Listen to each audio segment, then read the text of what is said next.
একমাত্র এই শীতকালে বাজারে খুব ভালো আমলকি পাওয়া যায়। আর আমলকির গুণাগুণের কথা তোমাদের আর কি বলবো, তোমরা হয়তো অনেকেই জানো, আর যারা জানো না তারা একটু গুগল সার্চ করে নিও। এই শীতকালীন সর্দি কাশির জন্য আমলকির জুড়ি মেলা ভার।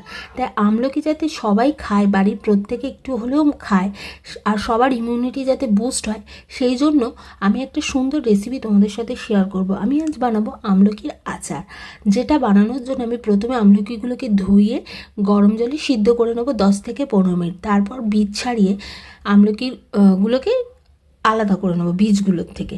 তারপর বড় দানার মিশ্রি নিয়ে সেটাকে মিক্সার গ্রাইন্ডারে ঘুরিয়ে সেটাকে পাউডার বানিয়ে নেবো। আর যে ছাড়ানো আমলকিগুলোকেও মিক্সার গ্রাইন্ডারে ঘুরিয়ে একটা পেস্ট মতো বানিয়ে নেবো। এবার এই পেস্টটা আমি গরম কড়াইয়ে 1 চামচ মতো ঘি দিয়ে ঢেলে নেব।